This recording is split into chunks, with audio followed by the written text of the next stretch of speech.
the Committee on Environment, Climate, and Legacy, and I call this committee to order. Let the record show that today is Tuesday, March 25th, 2025 at 3:05 p.m. We have full house today in the audience and also members. We do have quorums. I also want to state that we have a full agenda, a long list of agenda, 14 items or more total. And so I want to welcome our new member, a returning member, Jokowski, to our Environment and Climate and Legacy Committee, and also congratulations to our new lead member, Senator Green, who's now lead member for the minority in this committee. So thank you, everyone. We're going to step right into our agenda here right away, and want to call Minnesota Indian Affairs Council, MIAC, to give us legacy update. Welcome to the testify table, and when you're ready, just state your name for the record.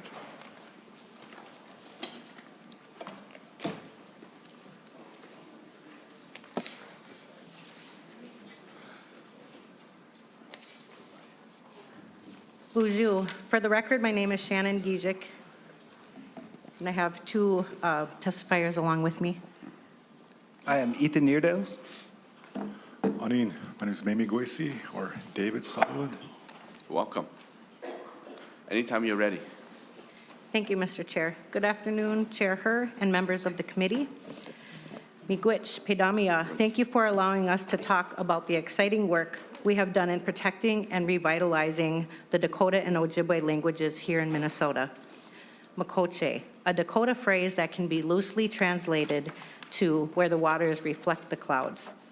While Dakota Iapi and Ojibwe Moen are two distinct languages, both are still in the endangered language list. One in the definitely endangered category and one in the severely endangered category of world languages. Little represents the rich cultural heritage of Minnesota more than its indigenous languages and maintaining and revitalizing the languages of the original inhabitants of this land. It's critical to our shared history, values, and culture. The Indian Affairs Council has received an appropriation from the Arts and Cultural Heritage since 2010 and has awarded numerous grants to tribal nations, educational institutions, and organizations throughout the state with the sole purpose of preserving, protecting, and revitalizing Native American languages. MIAC plays a critical role in administering the statewide grant program and has committed to continue to carefully monitor the grant-funded projects along with careful review and approval of payments.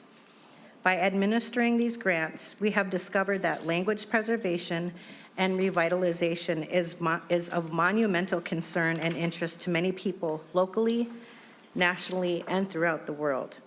By no stretch of the imagination is it a small or insignificant undertaking to revitalize an endangered language. I know time is limited today and want Ethan and Mama Gwesi to talk about the incredible and innovative work they have been doing. I want to highlight the handout that was shared that spotlights two other language programs and gives a high-level overview of the work that was done last year. Lastly, I want to mention that our ask this year is a bit different than in previous years. We have asked for a pot of language grant funds as well as funds that are allocated for Minnesota Statutes 307.08, the Private Cemeteries Act, for activities relating to that as well as NAGPRA activities. This year we're asking for a pot of funds that are broader to include arts, culture, and history projects. We are a trusted partner and responsible administrator of funds and want to ensure that artists, historians, and culture bearers in our nations and communities have access to arts and culture funds as well. Miigwech, thank you for your time today. Miigwech. Welcome, and state your name again for the record. Good afternoon. My name is Ethan Neerdales. Go ahead. Good afternoon. I'm Ethan Neerdales. I'm here on behalf of Dakota Iapio Koda Kichie, or the Dakota Language Society. We're a Minnesota-based 501c3 organization that's Native-led with a primary goal of revitalizing the Dakota language for the home, community, and classroom. If you don't know, Dakota Iapio, or the Dakota language, is the first language of Minnesota. It's been spoken here for over 12,000 years. Following the genocidal policies to remove Dakota people from the state, our language has become critically endangered. With just one first language speaker born and raised in a Minnesota Dakota community today, but thousands of second language learners in our public schools, tribal communities, and around the state and region. Our organization has partnered with the Minnesota Indian Affairs Committee to create all sorts of Dakota language infrastructure, ranging from textbooks, children's books, to our most recent Dakota language dictionary, which is the first dictionary app created by Dakota people documenting the use of Dakota language. And this is very important because the Dakota language previously was only written down by missionaries. It was an oral language, and today we're bringing it back to our children in a lot of the public schools. This dictionary is used throughout the metro area schools, as well as in and around Prairie Island, Lower Sioux, and Upper Sioux Indian communities, as well as throughout the state in the South Metro. Today, our state's in a unique predicament. Within the next 10 years, all of the indigenous languages of the United States, with the exception of 5, will go extinct. That's Inupiaq, Cherokee, Navajo, Ojibwe, and Dakota. We're the only state that has 2 of these languages. The rest are dispersed throughout the country. And so here in Minnesota, we have a unique opportunity to bring the Dakota and Ojibwe languages back to health in our homes, in our communities, and throughout the state, as we see on the state seal. Pidama Ayapi, thank you. Thank you very much. Go ahead. Hello, my name is David Sutherland. My Ojibwe name is Meme Goisi. So yeah, I work for at the Minneapolis American Indian Center for an organization called Culture, Language, Arts Network. And I teach Ojibwe language classes to youth and adults. But before the pandemic, classes were in person. And when we held classes, there was probably about like 30, 35 students per class. And within 1 year, it was roughly 100.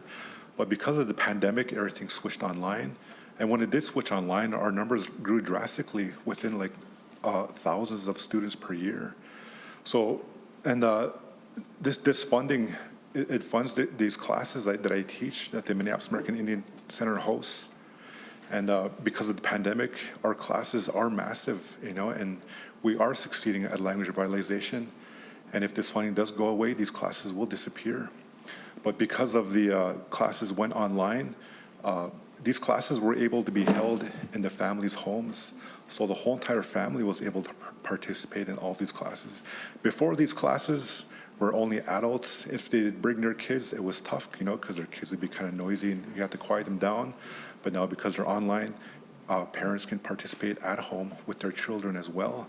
And then because I was saying our classes, the Ojibwe language classes and the Dakota language classes that are taught at the Minneapolis American Indian Center that are taught online, there are thousands per year of students that do attend. And so, yeah, so this funding is greatly needed for revitalization of the Ojibwe and Dakota languages. And, but yeah, just like I was saying, so families do get to participate. Their children get to watch, they get to learn the language, and they get to speak at home in the privacy of their own home. Because when classes were held in person, there's a lot of like shyness, you got to deal with other people. But when it's online, you're at home in your own safe house, and it's a lot more comforting and a lot more easier for the families to participate in. So it does make language revitalization a lot more easier that classes are online. And but not only that, but we also host Clan Talk. Clan Talk is a youth class held at the Minneapolis American Indian Center. And these classes are meant for ages 12 through 18, and the students do learn Ojibwe and Dakota. But on top of that, they also learn how to make videos, how to make music, and then they also get to incorporate Dakota languages and Ojibwe languages into these projects. And these classes do happen 3 times a year.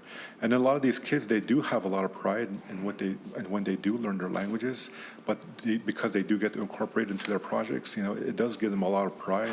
And because of Native people, because of the genocide that happened, a lot of Native people don't really have a sense of direction of where they want to go with their lives.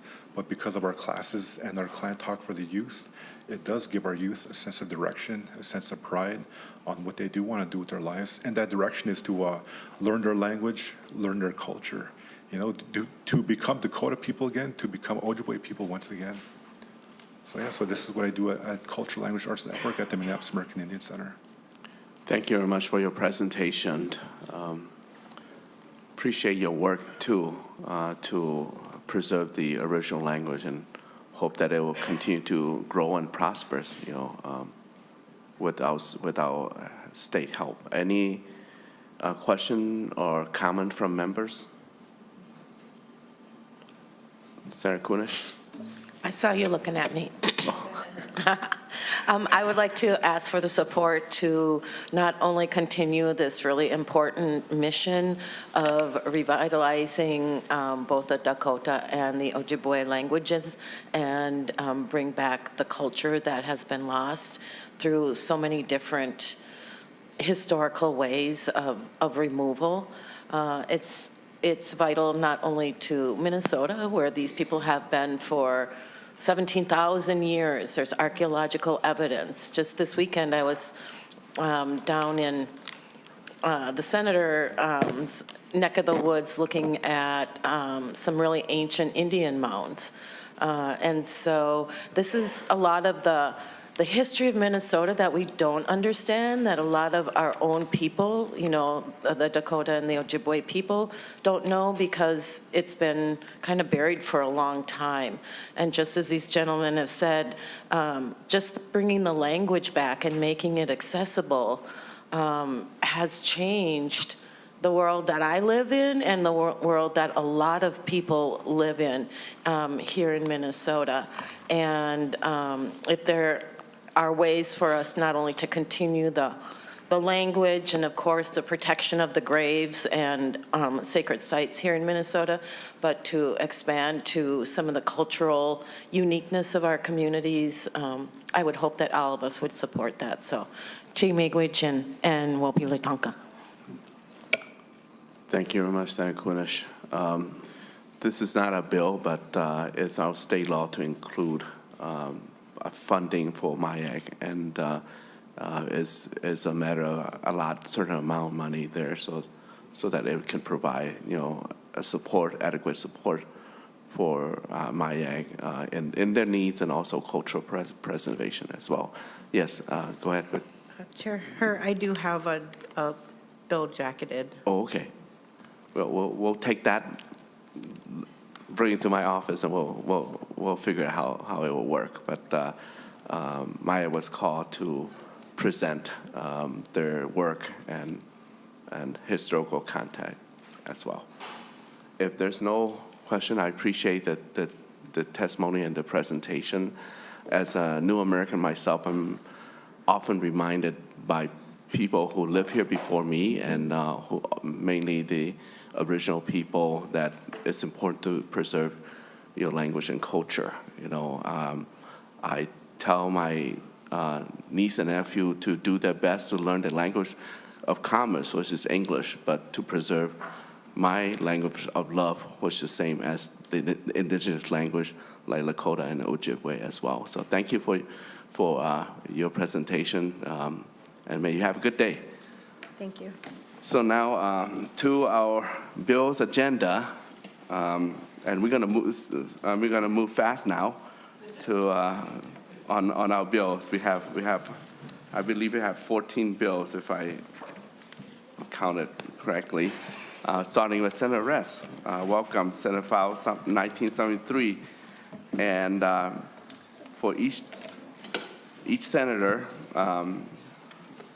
Will present as long as you like, but your testifier are limited to 2 minutes, and we'll time you. When the time comes, I'll give you signal to conclude the bills. And so we have 2 testifiers with this bill. So I'll start off with Senator Rest, Sweet Potato Comfort Pie Organization. Thank you, So, sir. welcome. Thank you very much, Mr. Chairman. Senate File 1973 is a very straightforward request for appropriation from the Arts and Cultural Heritage Fund to the Board of Directors of the Minnesota Humanities Centers for a grant to Sweet Potato Comfort Pie. I hope you're intrigued by the name of the organization, and I'm going to allow the witnesses to give the brief history within your timelines and the service that they do in the community. They are from originally started in Golden Valley, and the founder of it is the mother of the Golden Valley mayor. So thank you very much, Mr. Chairman, for hearing the bill. Thank you. And before I pass to your first testifier, Ms. McGee, I also want to make known or acknowledge that the Golden Valley Mayor, Ms. Rosalind Harmon, also here in the audience as well. Thank you. So, Ms. McGee, go ahead.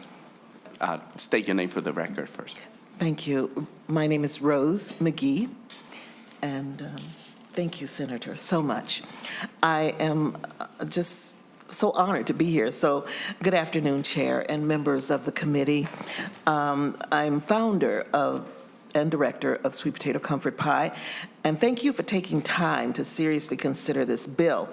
As the committee is charged to support Minnesota's arts and cultural heritage, I am sure that you can appreciate the value proposition of Sweet Potato Comfort Pie. We are more than just a pretty pie. The pies are catalysts for engaging conversations and collective care. We are indeed more than just a good tasting pie. We are a strong community resource that promotes personal development, community leadership, and team building to public and private sectors, as well as schools, faith-based organizations, and more. All of these entities represent our community. And since we're talking about pie, I just wanted to make sure that you knew what it looked like. So I'm just going to sit it right here with the hearts on top. I hope you can smell it. Right, smells. Yeah, good, good. The legacy of Sweet Potato Comfort Pie began in 2014 and has been going strong through the support of community partners and a passionate auxiliary of committed volunteers. And as our work has evolved and grown, so has our impact. In a recent school collaboration, students learned about what it means to serve their community and the importance of listening, empathizing, and they did all of this as they enjoyed eating pie that they had made. Well, the whole thing, the experiences like this and many others that shape our hearts and minds, it blends our collective community service. And this bill would provide funding so that an increased number of individuals, organizations, and communities can build bridges to understand and experiential learning and leadership. Since our inception, over 5,000 pies have been made and gifted, not sold, locally and nationally. We have over 250 volunteers supporting our efforts. This incredible reach is the reason why the Sweet Potato Comfort Pie story was selected as one of 50 stories in the world in Japan. And we were just excited to be a part of that as well. So, And Ms. McGee, our time is up. But you can All right. begin to conclude. Can I conclude? Thank you so much. And I just want to say that one unique element to our signature programs is our longtime partnership with the League of Women Voters. No matter where in Minnesota we happen to be, each of our signature events, they're there. They're there with us, and they're setting up voters registration for us, and we appreciate that. So, Mr. Chair and committee members, thank you so much. Your time and consideration is very much appreciated. And I know you all believe in the power of community, and I'm beyond honored to have so many people here today who could easily testify. And one of them will share now some of the impact of the Sweet Potato Comfort Pie. Mr. Chair, testifying is our board chair, Nyla Abair. Welcome. and say your name again. Nyla Abear. Okay, go ahead with your testimony. Fantastic afternoon, Chair Herr and committee members. I have the pleasure of serving as the board chair for Sweet Potato Comfort Pie, and I'm also the executive director of the Minnesota Alliance for Volunteer Advancement. The legacy of this organization is rich and sweet, and really I should know I'm a pie eater, a pie gifter, and a volunteer. Sustaining the efforts of Sweet Potato Comfort Pie across this region ensures that Minnesota can continue to be the leader in resourcing and spotlighting the importance of thriving communities, resilient communities, and a Minnesota that we all want to see and live in. Today, I'm here to encourage and invite each of you to support the passage of Senate File 1973, not just for me, not just for you, but all members of our Minnesota community, so they'll have access to a community resource that benefits our cultural awareness and social connectedness. I became acquainted with Sweet Potato Comfort Pie in 2019. Since then, I've seen Ms. McGee create engagement opportunities to move at the speed of our community. And it all began from a little voice telling her not to stand by, but to do something. The first large community convening was the annual Dr. Martin Luther King Weekend of Service in 2015. Rooted in service, volunteerism, community care, convened, rallied over 100 volunteers. In 2025, we had over 500 people attend this incredible event, and we witnessed the energy and enthusiasm, and we know that it will continue to be a space where people from all over Minnesota can come and celebrate the MLK holiday. Another key project of Sweet Potato Comfort Pie is a Kumbaya Juneteenth story. In 2025, we were also honored that Representative Cedric Frazier presented the Minnesota House of Representatives resolution for Sweet Potato Comfort Pie. And just some fun facts, right? The impact of this play has been wide and deep. One of the leading actors for the first several years was a student, Melvin Carter, who's now mayor of St. Paul. The first choir in the production was that of, voila, Bobby Joe Champion, who is now chair of the Minnesota Senate. Ultimately, as Elder Mahmoud El-Khati said, this play is legacy. It produces legacy, and it has been sustainable and deserves recognition and money. He didn't say that, I did. Now, if we know that we can reach more, we can teach more. It's important to expand this culturally informative and brilliantly artistic play across Minnesota. We've been in the Twin Cities, Duluth, St. Peter. We want to go to Winona and Mankato. If any of your constituents are somewhere, let us know, we'll go there. We have received incredible feedback. So now what I ask you to do is to see that Sweet Potato Comfort Pie is a critical asset to bringing communities together. So thank you, Chair Herr, members of the community, our community and the committee, for believing in community and the power of the arts. Thank you. Thank you. Thank you, Ms. Herbert. Question or comment from members? Senator Kunish. Oh, thank you, Mr. Chair. I don't know if you remember, but I was a recipient of your award. I think I received it because of the work that I did with the missing and murdered Indigenous women. I do remember. And then the missing and murdered African American women. And as part of that, I got to participate in a lot of really neat community events, but also it was my responsibility to then turn around and gift your pies to other deserving community members. And I think I could have taken 200 of your pies to distribute, but it was really it was my joy to take those pies and say, here's something to show how much we appreciate you and the comfort that you bring to your communities. So thank you for this program. Thank you for including me in your awards. And I would ask our members to also include this in your omnibus bill because it really does make a lasting difference. Thank you. Thank you. Senator Ress, any last remark? I think my two testifiers have said it all, Mr. Chairman. Thank you very much for the hearing. I do have a question too. Who's But going to you get want the pie? don't you? Who's going to get the pie? As long as it's all right, I'm going to leave it. Is that all right? That would be fine. I will sit Someone it. can pick That's it right, up. it's not a gift, we just left it behind. Senator Herr, Yes. I was just mentioning to Senator Kunish that I myself have never tasted sweet potato pie. So you might just want to note that. I look forward to that. Yeah, we all look forward to it. Yes. And it's priceless, just so it's on the record. No. Okay. Thank you. Thank you. Thank you. I will lay over Senate File 1973 for possible inclusion. Okay. Next is our champion himself, Senate File 2398, Senator Champion, the champion of time. And Mr. Chair, thank you. I am going to be a champion of time. I understand that the committee has a number of bills, and you were gracious to allow me to present today.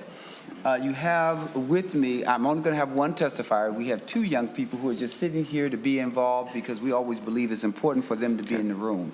So Senate File number 2398 appropriates money for the Lundstrum Center for the Performing Arts. Lundstrum is led by a group of seasoned musical theater professionals and committed to inspiring young artists through their craft. They offer a wide range of courses, including modern dance, musical theater, jazz, hip-hop, tap, singing, and vocal performance, acting, and more. Just last year, their enrollment increased 28% over the prior year, with 655 students served. And they have community partners that range from all over this great state, but specifically I'll mention Northside Achievement Zone, Bethune Community School, Bryn Mawr Elementary School, Way to Grow, and Phyllis Wheatley. And with that being said, I'd like to go to my testifier who is prepared to do 2 minutes of testimony, and her name is Amy Casserly Ellis. She's the Executive Director of Lundstrum Performing Arts. Thank you so much. Senator Champion, looks like you have an amendment. I do, Okay. Mr. Chair, and if we could have someone offer that A1 amendment. Senator Hoffman, would you move the A1 amendment? Senator Hoffman moved that A1 amendment be adopted to the Senate File 2398. All in favor say aye. Aye. Opposed? Okay, motion prevail. Okay, now to the testifier. Welcome. Good afternoon. Thank you so much for the opportunity to speak to this committee about Lundstrum Performing Arts. As he said, my name is Amy Ellis. I'm the Executive Director of Lundstrum Performing Arts, and I work with my 4 sisters, plus 40 teaching artists and professional performers and musicians to inspire children through the craft of musical theater. We do this ultimately to help children find their place in the world.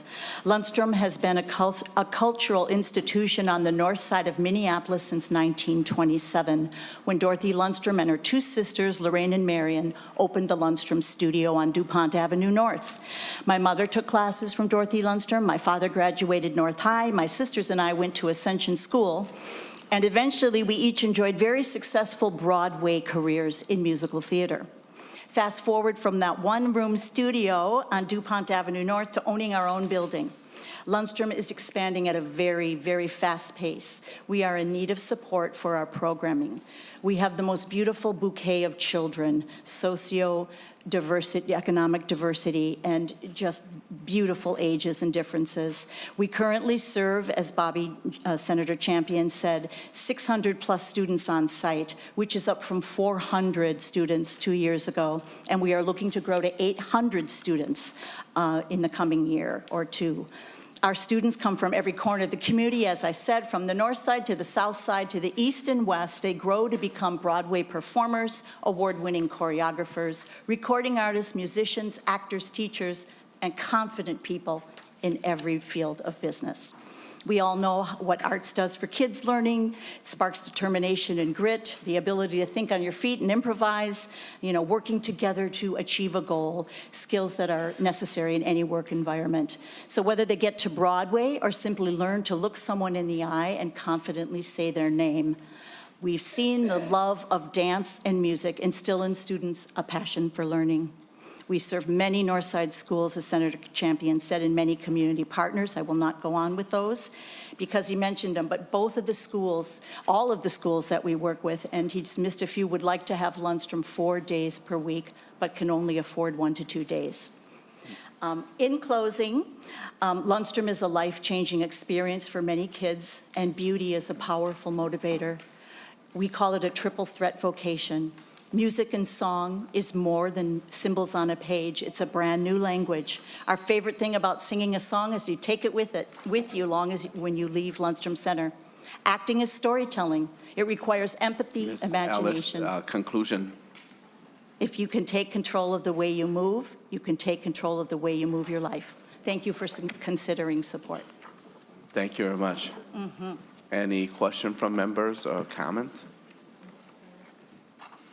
Yes, Senator Johnson Stewart. Thank you, Senator Herr. I would be remiss if I didn't plug this organization as well.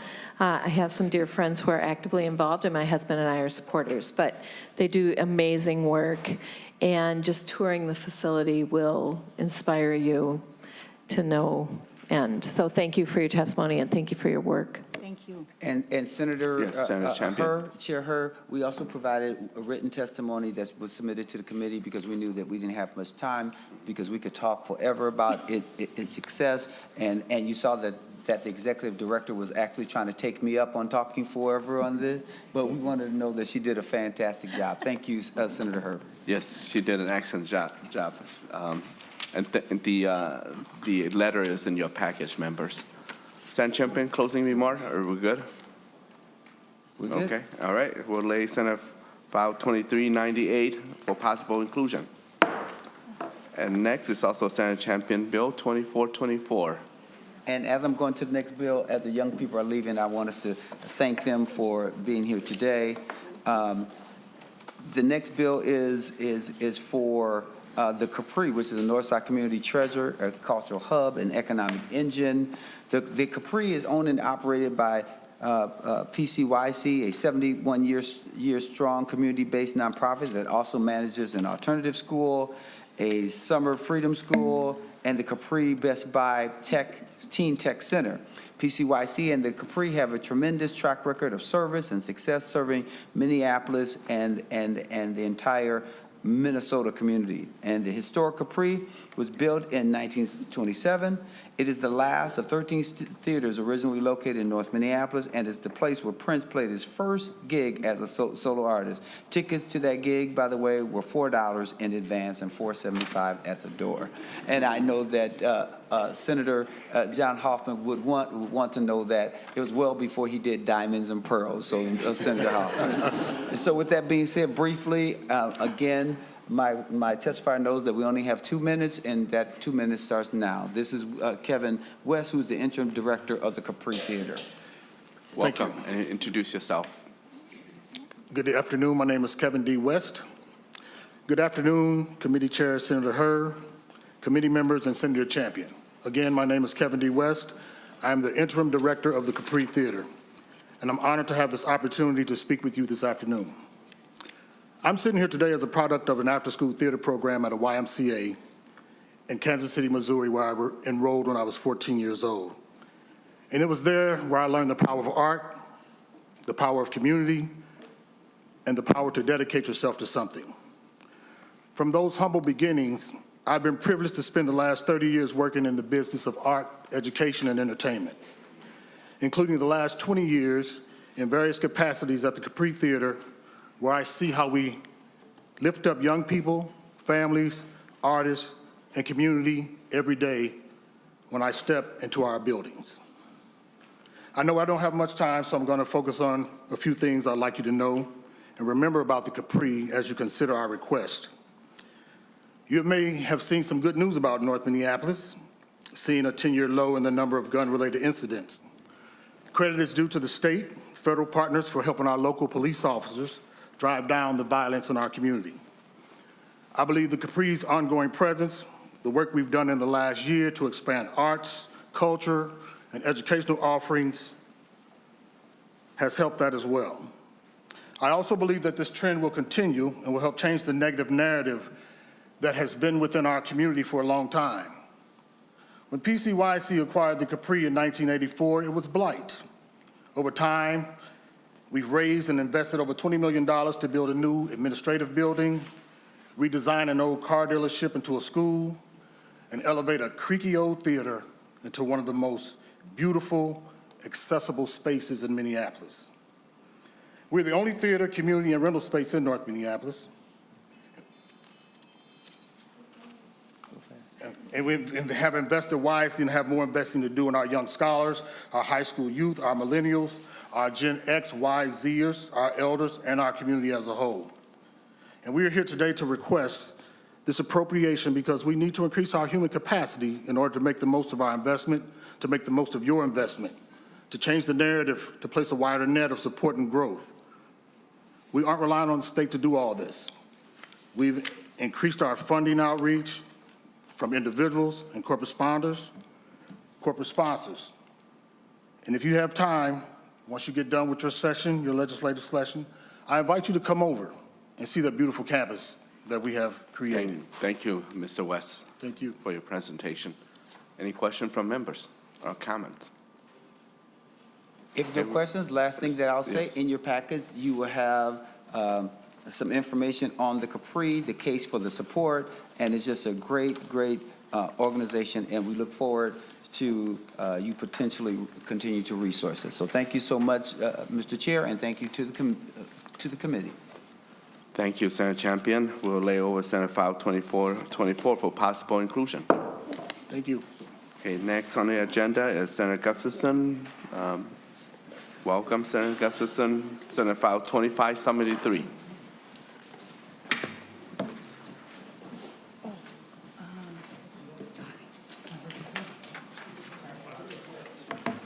Testify, you may come forward. Anytime you're ready, Senator Gustafson. Thank you, Mr. Chair. Thank you, members of the committee. I stand before you today to advocate for the passage of SF 2573, which allocates $4.5 million in legacy funding to AMPERS, the Association of Minnesota Public Education Radio Stations.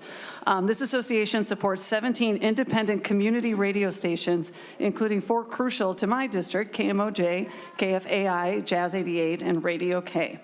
My connection to this bill is sort of personal. Before I was in radio, or before I was in here, the Senate, I was a teacher for 12 years, and before that, I was a radio DJ for 14 years. So I've had the privilege of working as a radio broadcaster, including time at Jazz 88, where I was an on-air personality for some time, which is also an AMPERS member station.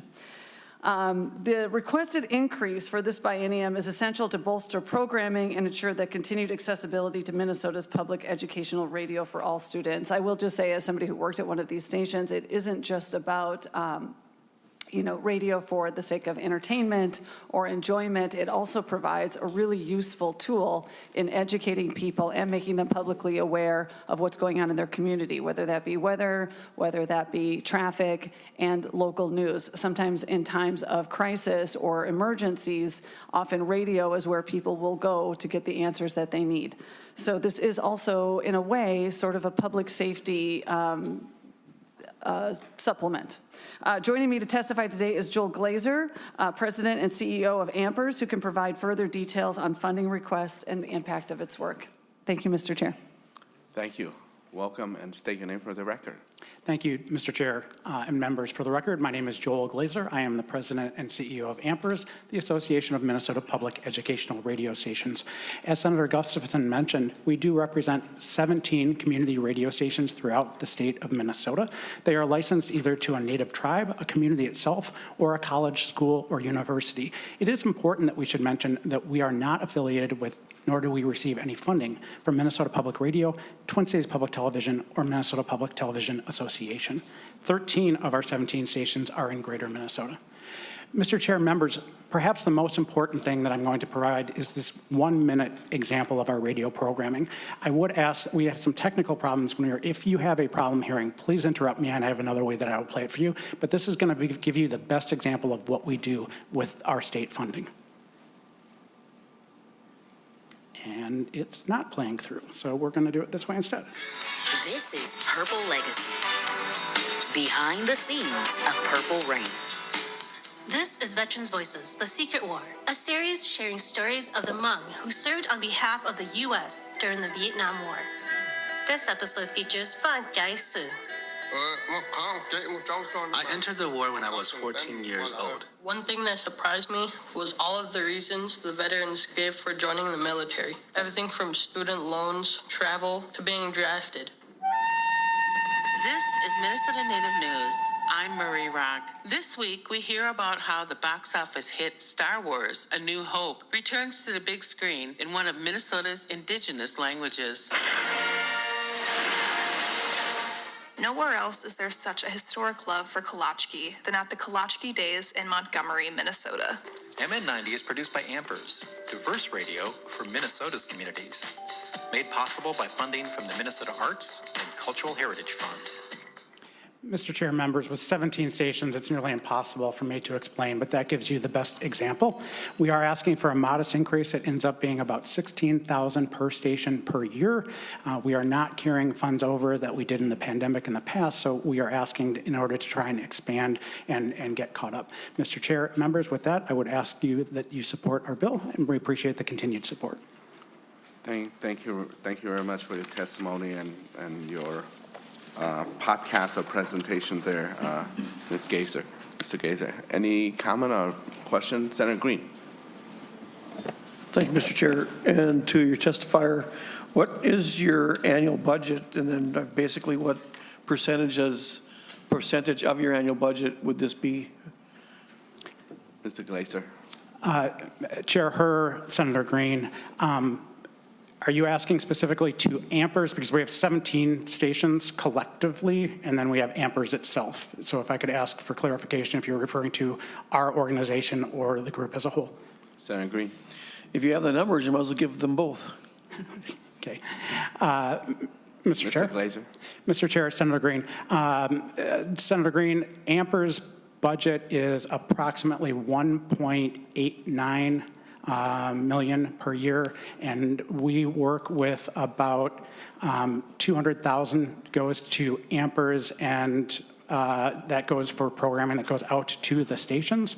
And then there is an additional that actually we do work for some of the stations that cannot do. We've taken on what's called the group projects, and so we produce things like the Purple Legacy, for example. We produced that on behalf of KMOJ, so instead of going it to that stayed with us. As far as the individual stations goes, Senator, I would have to actually get that information from each station. I don't have each individual station's budget. If that is something that is important, I could track that down and get to it probably by the end of the week. Senator Green, follow up. Thank you, Mr. Chair. Well, I guess what I'm wondering is, you just said that your annual budget is 1.89 million. And so you're asking us to put in 2.225 million per year. So is that whole amount then? Is that funding you, or is it? Okay, you're shaking your head. So to clarify for me, Mr. Chair. Mr. Glazer. Mr. Senator, only a small portion goes to Ampers itself. The bulk actually goes through a grant from the Department of Administration directly to the stations. So the overwhelming majority goes directly to each individual stations.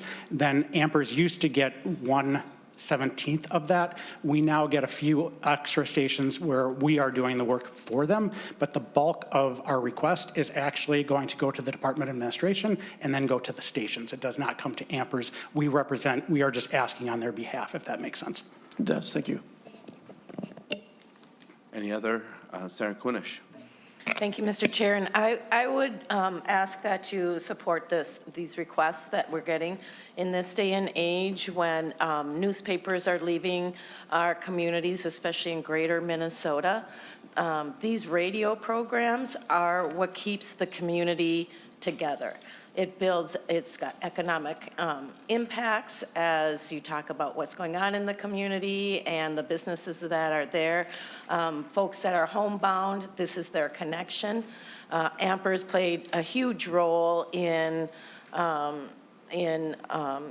distributing information, information during COVID times. And, you know, we all know information is power and information is knowledge. And we want to be able to support our communities in the best way, especially those that don't have the opportunity like we have here in Minnesota or in the urban area as well. So I'd ask you to support this effort. Senator Kunish, you're not timed at all. It's just I'm going haywire over here. Thank you for the comment. Any other question? Okay. Senator Gustafson, last remark? Thank you, Mr. Chair. We were just going to add one more comment from the testifier, if that was okay, to, I think, would sum up the bill and can be our closing comment, but it is a little bit more about a workforce issue and the employment that comes from AMPers, if you're all right with that.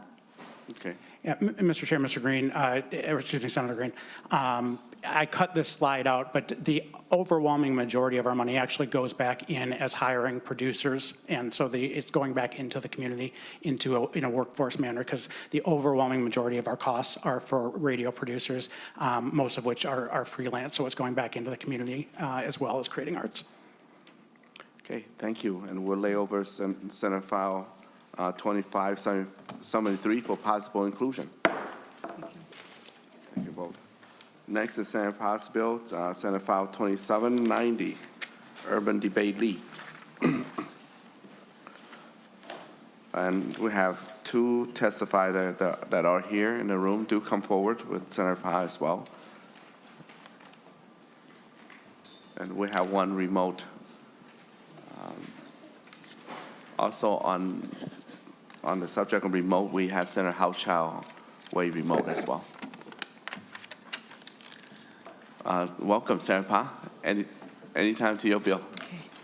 Thank you, Chair Her. I actually ran here from the other committee, so if I sound out of breath, it's because I ran here in heels. Thank you, Chair Her, committee members. I appreciate the opportunity to present SF 2790. This bill would appropriate funds for the Urban Debate League. This year marks 20th anniversary of the Minnesota Urban Debate League. The program has a strong record of service to Minnesota students during its existence. The program is run out of Augsburg College and currently partners with 10 school districts, 5 charter schools, and more than 50 schools participate from middle school to high school. And it covers 1,400 students. Participation in debate advances academic achievement and school attendance. National and Minnesota research shows that debate participants have 8 times greater attendance, 87% higher performance in critical thinking than their peers, and 12 to 14% increases in MCA reading scores than their peers. The Minnesota Urban Debate League received funding in the Legacy Bill in 2023 and used those resources to expand its reach to more school districts. This funding request this year would allow the organization to expand participation to even more students.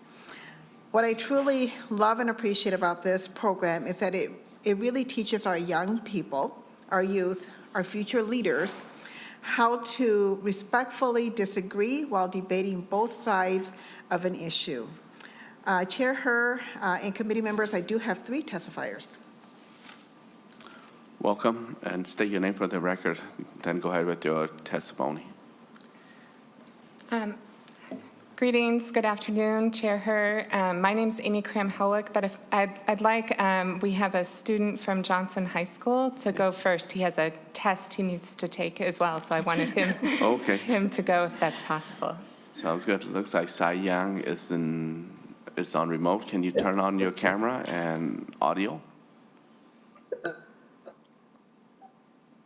Hear me?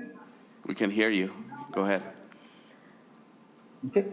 Hi. Hey, my name is Cy Yang. I'm a senior at Johnson Senior High School in St. Paul, currently doing PSEO at the U of M, where I'm talking to you all right now. When I first started high school, I didn't really attempt to do anything special at all. I didn't talk to anyone very much because I was afraid of communicating with them. So, I was really scared of just stuttering and making a fool of myself. Because the beginning of my high school year was basically me just coasting along, not doing anything really special. This was, however, until I joined debate where I realized I was actually struggling, which sounds bad, but it isn't. I realized that I wasn't trying the best that I could be, and I didn't feel like I had any reason to put any effort into school until I had joined debate. Through my team's debate team, I began feeling more confident in speaking, making friends with other people, and also just generally speaking to more people. I've also managed to even recruit tons of people to join my school's debate league. I don't think I'm exaggerating when I say that debate is the reason that my life has turned around so much, and the reason that I'm taking much more difficult classes that has challenged me, and also the reason why I'm taking part in more extracurricular activities such as speech and the student body government. I'm here to say that debate is an incredible extracurricular activity that has pushed not only me, but many other students, has also pushed many other students to not only become invested in current events, but also to think about them with a critical eye. And seeing as I am a debate student, it would be remiss if I didn't back up my claims with evidence. Firstly, researchers from Harvard and the Forbes article concluded that debate was a rare, promising program for reducing inequalities in reading achievement, analytical thinking skills, and educational attainment. Furthermore, it is said that debaters achieve significantly higher grades and intend to attend college at a substantially greater rate. Debate isn't just for elite or private schools, but is also a great way to elevate those coming from lower income communities to pave a way for their future. If it wasn't for debate, I wouldn't be here at all. So I really appreciate debate, and I'm hoping everyone will be willing to work with the MNUDL to continue funding debate. Thank you. Debate also teach you to be precise on time, so good job, Mr. Sayan. Right on the dot. Then we'll go back to Ms. Crane. Yes, and one of our teachers. Teacher, okay. Greetings. Good afternoon. My name is Jamie Myers, and I am a high school policy debate coach, an English teacher at Tartan High School in Oakdale, and a PhD student at the University of Minnesota currently studying curriculum and instruction. I started coaching debate at Tartan High School in 2021, partnering with the Minnesota Urban Debate League to establish a brand new team. Since then, Tartan's team has become one of the largest in the greater Twin Cities area, with upward of 50 debaters participating in competitions, coaching at our middle schools, and going to both state and national level events. We actually have a team who is leaving next week to compete at the National Urban Debate League tournament in Atlanta, Georgia, which is our first such invitation. The students I work with are truly incredible people. The most impressive thing about them is their improved academic performance and their college and career readiness. Many of my debaters are going to be the first in their family to attend college, and they attribute the development of their argument, research, and creative thinking skills to participating in this activity. These are all skills as an English teacher I want my students to practice, not only in the classroom, but in the real world. And policy debate gives students the opportunity to enhance their learning in profound and actionable ways. During debate rounds, students are able to apply rhetorical strategies and use evidence to support their claims on both sides of an argument because they are assigned sides, sometimes with only 10 minutes to prepare. These students are able to give and receive constructive feedback, are reflective about their speaking and their writing, and are curious about the world around them. Additionally, participating in extracurricular debate has a positive effect on student attendance and school community. Both empirical research and my own findings as a coach have shown that students who participate in debate want to be at school.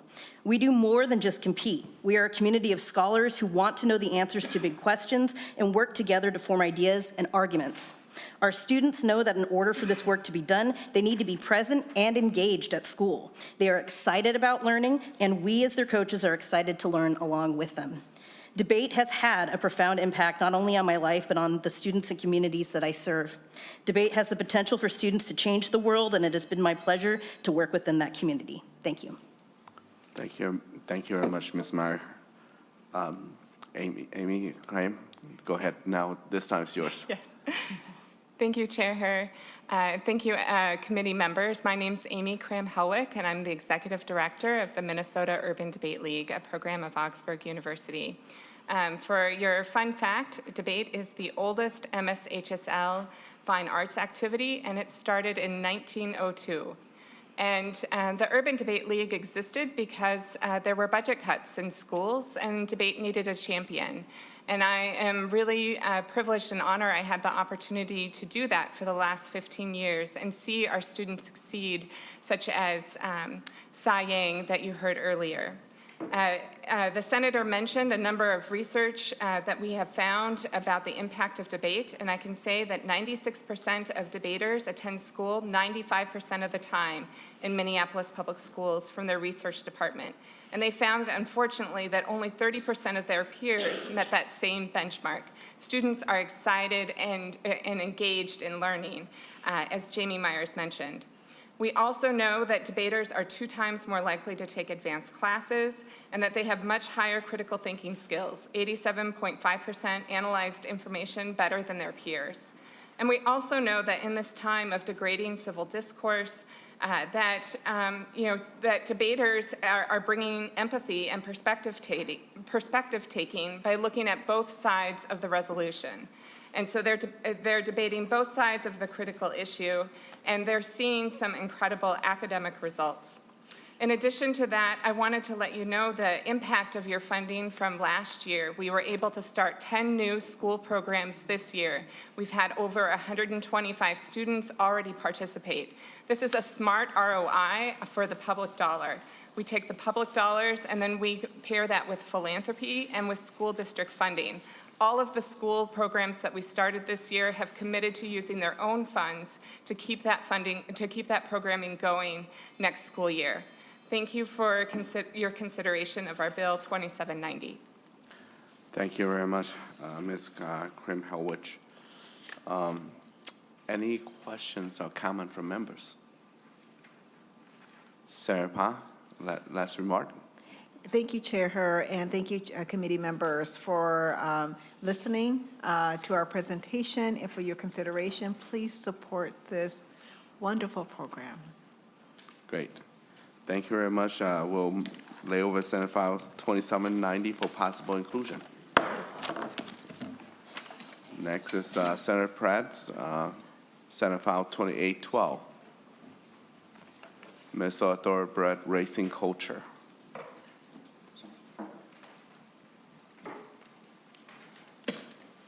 Welcome, Senator Pratt. Thank you, Mr. Chair. I'm going to try to get fancy here for just a second, if you don't mind. Okay. I hope this works.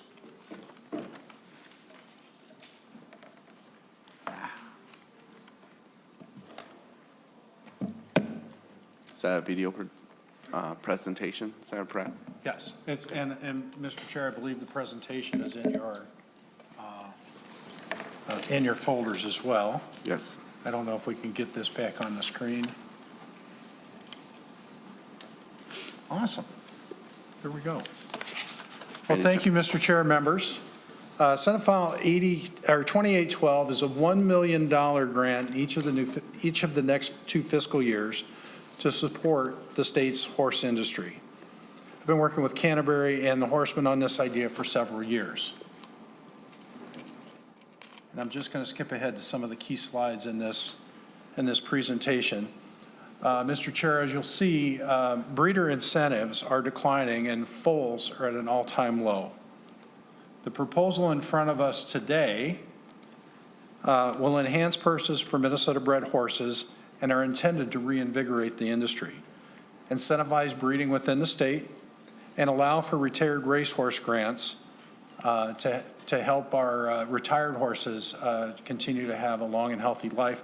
Mr. Chair, you might remember I had Abijahs on the backside in the Jobs Committee, and they're using retired racehorses to help first responders in their PTSD treatment.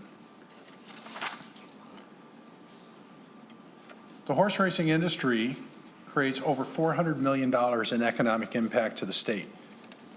And Canterbury employs up to 1,500 Minnesotans at the peak of its season. Many of these employees move around the country as Canterbury closes for the winter and work at southern tracks.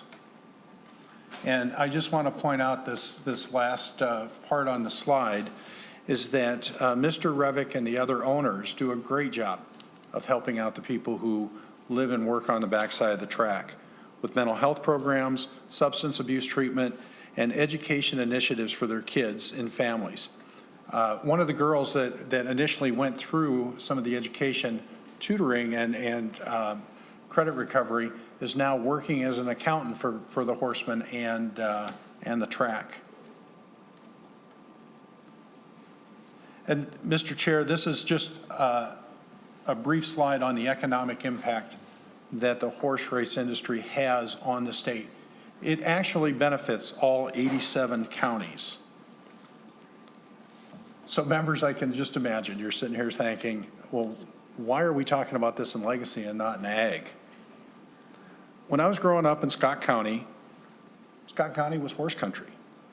You couldn't drive down a county road without seeing a farm or several horses walking down the gravel road. And when I was in junior high, I remember a social studies teacher telling me we had more horses in Scott County per capita than any single county in Wyoming. Now, think about that.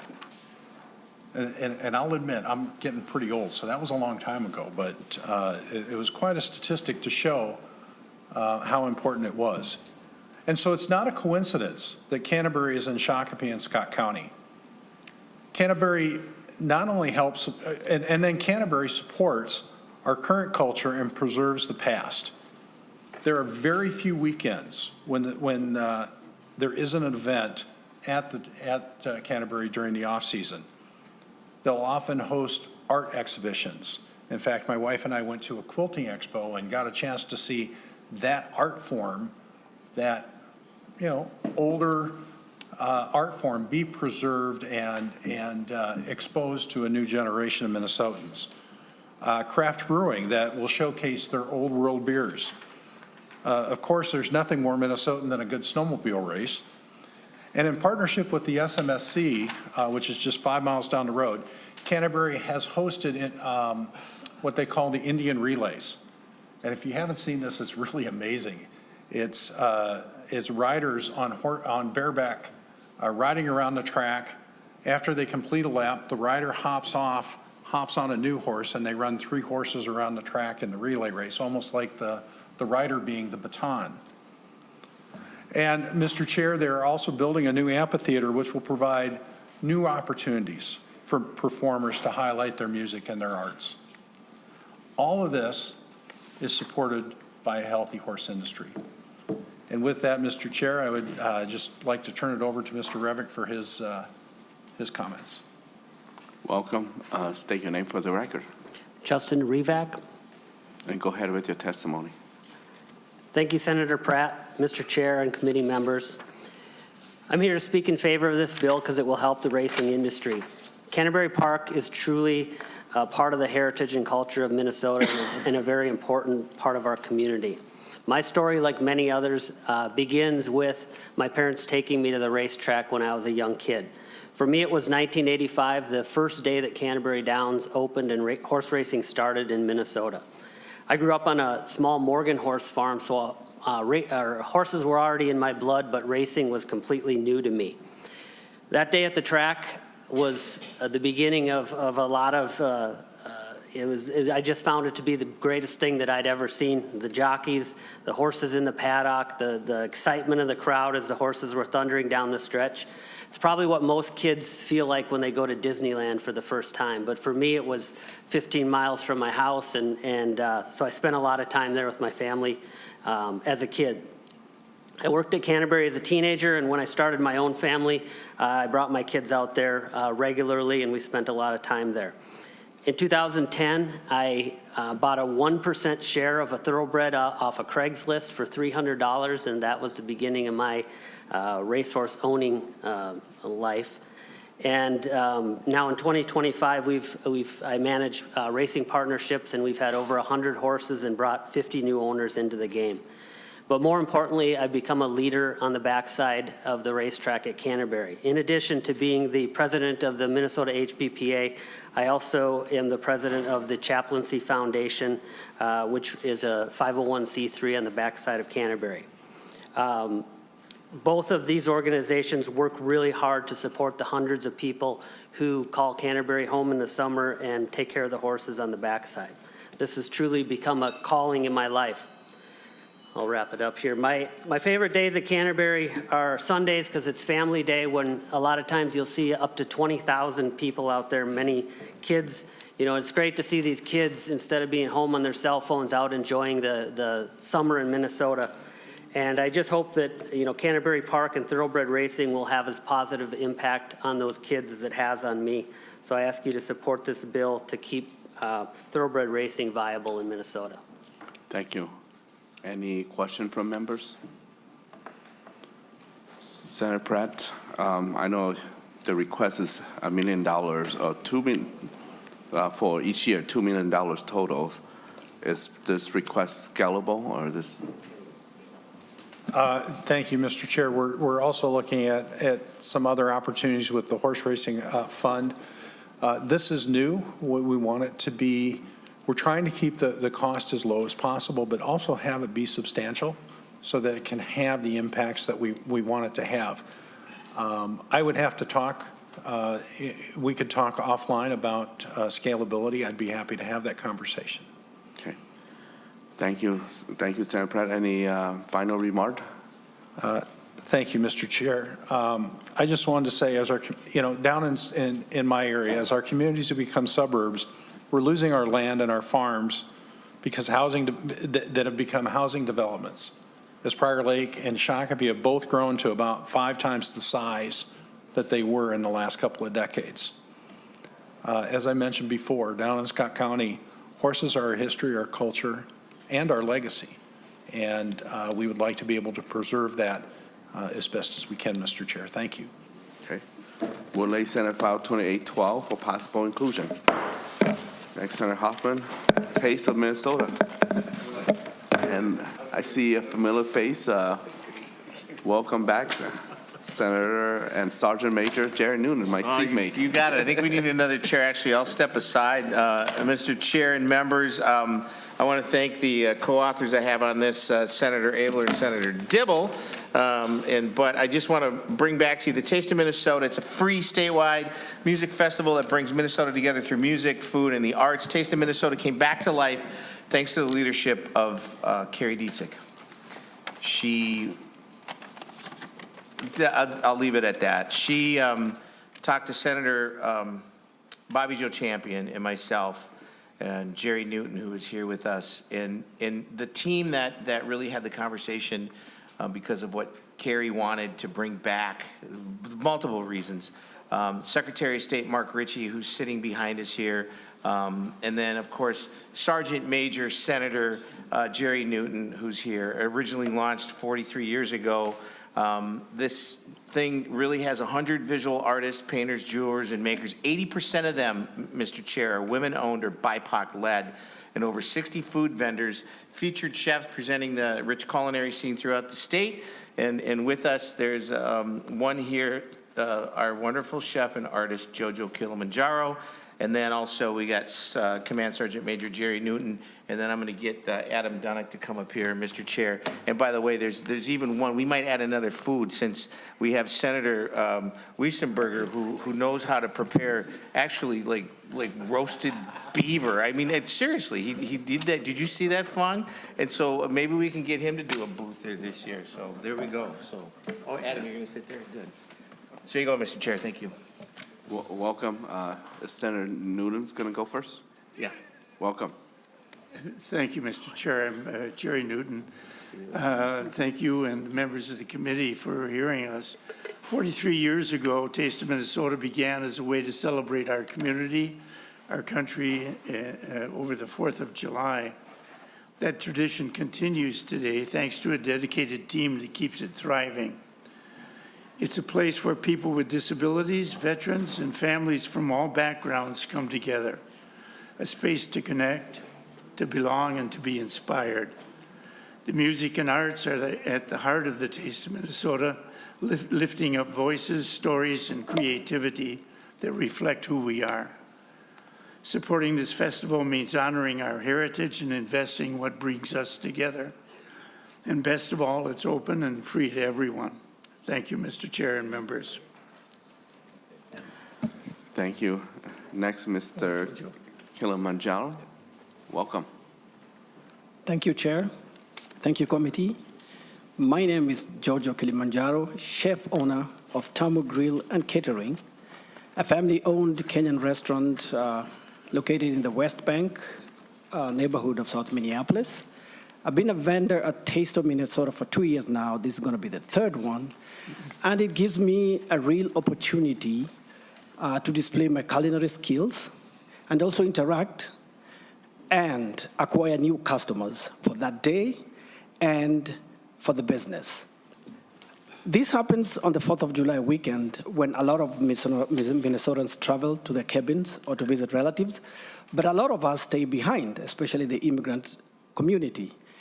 And the Taste of Minnesota provides this great opportunity, festive opportunity to gather, enjoy Minnesota music, food, and arts. For us, it makes a big difference on our bottom line because for the 2 days we are there, we make just about as much as we make the whole week when we work at the restaurant. So it makes a big difference in our lives. It also makes a big difference to the many food vendors and other artisans that participate at this event.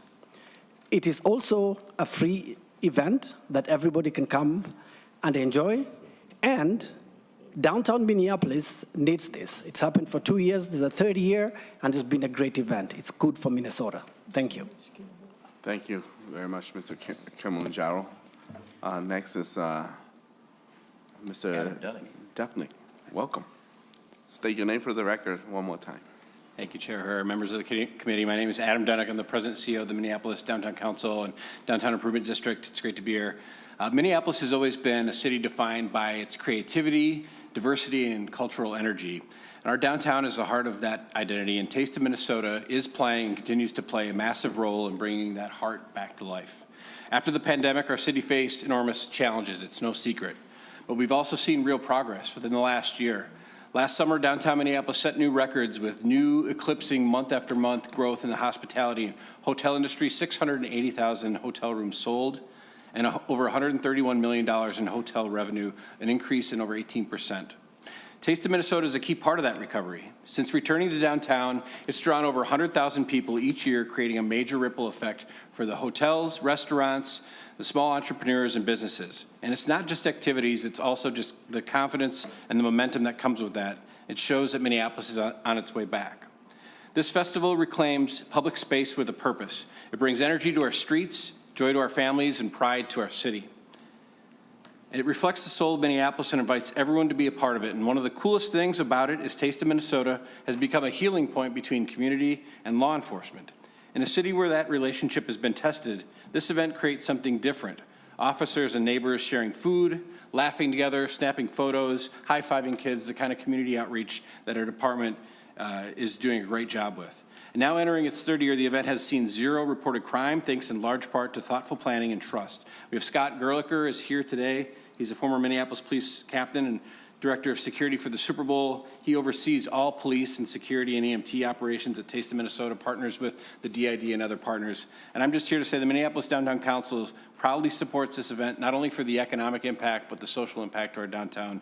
Remember that Taste of Minnesota is a reminder of what's possible when we invest in each other through arts, through music, and through food. Thank you, Mr. Chair.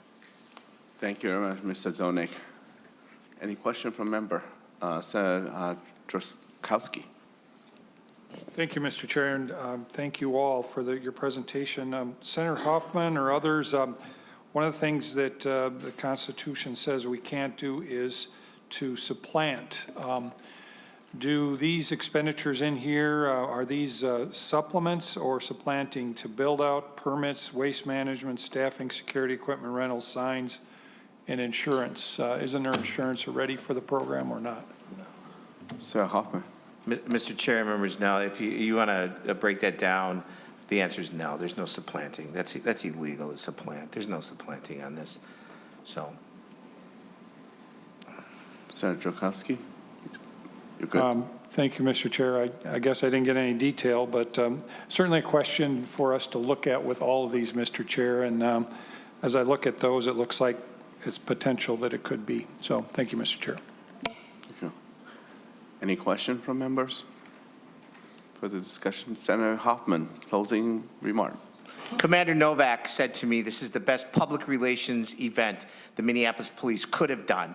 Commander Novak, who lives in Blaine, could have retired 2 years ago. He decided, Mr. Chair, to stay on due to the fact the Taste of Minnesota was downtown Minneapolis. And there's even a little thing that the police in downtown Minneapolis were doing is, how many times can you get in a selfie? Get this, with people that were enjoying the fair. And that's an event that absolutely was done. This was probably the #1 thing that was needed, not just for the healing of the police in Minneapolis, Mr. Chair, but the whole state involved in that, because it relived that. When Command Sergeant Major Newton took this on, and when he went to Carrie Dietzig, and Carrie Dietzig and Bobby Joe said, this must happen, we got to make this happen. It's absolutely brings me joy. And last year when we had Minneapolis music That set the stage. You know that, right? And this year, I think David Yang might even be coming this year. He's an internationally known artist, right? With the Minnesota ties in that. So, Mr. Chair, thank you for once again looking at this. Has been really vital with the cultural aspect that's in there. I appreciate the time that you have given in this committee. Thank you very much, and thank you for all the supporter that show up for this bill as well, including Mr. Mark Ritchie. So we lay over Senate File 92 for possible inclusion. Thank you, Mr. Chair. Next is Senator McEwen, your bill 2834. And if Holly Hedstrom is in the room, do come forward. Oh, she's on remote. So, okay.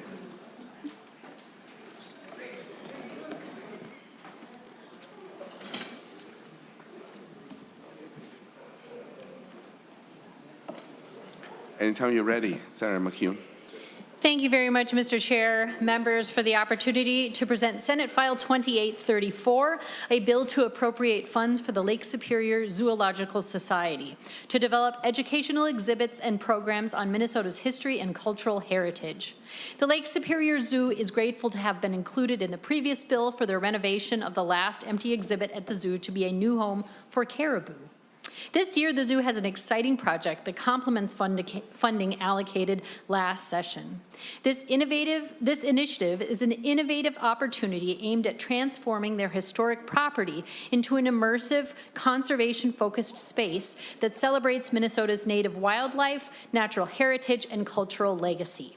By integrating interactive educational exhibits, nature-based play areas, and community-driven art installations, the project will enhance their award-winning nature-based preschool, enrich field trip experiences, and promote conservation education. The Lake Superior Zoo's vision not only builds upon the existing legislative funding, but also broadens its impact by connecting community engagement with sustainable historic preservation. It will make a significant positive difference in our community, and we respectfully ask for your support. And now, Mr. Chair, joining us online in support also is Haley Hedstrom, Executive Director of the Lake Superior Zoo. Ms. Hedstrom, welcome. Go ahead with your testimony. Thank you, Mr. Chair, Senator McEwen, and members of the committee. My name is Haley Hedstrom, and I am the Executive Director here at the Zoo. And I want to thank you for this opportunity to speak with you today. I am here to share a bold and exciting vision for one of Minnesota's oldest, and in fact, the United States' 19th oldest zoo and most beloved cultural institutions. The Lake Superior Zoo sits on a beautiful historic property nestled along Kingsbury Creek, and for over 100 years now, it's been a place where generations of all people have come to connect with wildlife and nature. Today, we're seeking your support in helping us take us to the next step in our evolution through a project we're calling the Living Museum. This initiative will transform the zoo into an immersive, conservation-focused campus that celebrates Minnesota's native wildlife, which we have so much of on grounds that here are part of our collection, and also that are wild animals, natural landscapes, and cultural heritage. It's not just a facelift, it's a meaningful reimagining of what a zoo can be, a place of hands-on learning, creative exploration, and community connections. This project aligns directly with existing legislative language that has supported the development of educational exhibits and programming here at the zoo for years. But it goes even further. We want to incorporate nature-based parallel play spaces where children can slide like an otter, dig like a coyote, or explore a simulated bear den next to real black bears. This experience supports physical activity, creativity, and of course a deeper emotional connection to wildlife by fostering empathy for all beings. We'll also invest in interactive educational exhibits, native pollinator and plant gardens, and community-based art installations created by local artists and schools. These features will reflect the identity of northern Minnesota while telling powerful conservation stories in accessible and engaging ways. So we also have received some funding to plant trees across the zoo, which has already had a significant positive impact on our landscape. And as we add new exhibits and spaces, these newly planted trees will provide shade, improve animal habitats, and enhance the overall visitor experience. The Living Museum will directly benefit thousands of children annually, including our, like Senator McEwen said, our nature-based preschool that has won many awards, and the many schools that visit us for field trips. It also enhances access for all families for our Zoo for All program, which we've launched last year as one of our recognized access programs. We see this as an opportunity to preserve and honor the past while creating something transformative for the future, a vibrant, educational, and accessible space for all. With an initial investment of $750,000 over the 2 fiscal years, we can begin activating this vision with high-impact, community-centered improvements that lay the foundation for future growth and expansion. I appreciate your time today and hope you'll support this request as part of the committee's continued investment in education, culture, and conservation for all Minnesotans across the state. Thank you for considering how this project can help us build a more connected, inspiring, and accessible future here at the Lake Superior Zoo. Thank you very much, Ms. Hedstrom. Any discussion from members? Senator McEwen? Oh, Senator Wiesenberg. Thank you, Mr. Chair, and Senator McEwen. I know it's fun to have these things for kids, like at our zoo in Little Falls. There's an otter where the otters are swimming, and you can crawl through it and see it. At our museum at Camp Ripley, we have like a bear den, so kids can crawl. Geez, I'm going to quit using my hands. So kids can crawl through it and walk over a waterfall and things like that. And yeah, it looks like you're spending the money wisely too. So thank you. Thank you. Thank you. Senator McEwen, we're good? Very good. Thank you very much for hearing our request. And I just would add anecdotally, just this last weekend, I got together with some friends and was somewhat surprised, but I shouldn't be surprised to hear them say that they were looking forward to going to the zoo and visiting in the next week or so. So it is a beloved institution in our community, and we appreciate very much the support we receive from the legacy funding. Thank you. Thank you very much. We'll lay over Senate File 2834 for possible inclusion. Thank you. Saving the best for last.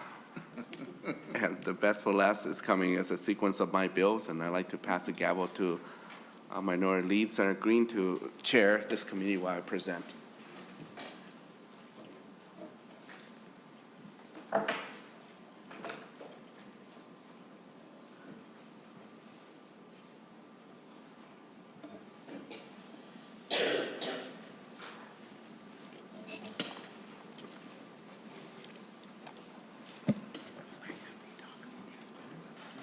So, Mr. Chair. Senator Herr, I assume we're going to go right down the list, so we're going to start out with Senate File 2865. Yes, Senate File 2865 is a vehicle bill for the Legacy Omnibus Bill, and right now it dedicates funding for website maintenance. Mr. Mueller can explain briefly on what's that about. Mr. Chairman and members, as Senator Herr mentioned, this bill is going to be the vehicle bill, but separately it does fund the dedicated funding website that the LCC puts together for the legacy funds. It takes a little bit of money from each of the 4 funds and then uses that money to update the website. The current biennium, the total is $7,000 from the Outdoor Heritage Fund, $6,000 from Clean Water, $3,000 from Arts and Cultural Heritage, and then $4,000 from Parks and Trails. So it's close. So this total is 23. The current biennium is 20 million or 20,000. But again, these numbers will all be included in the overall package later on when we put the bill together.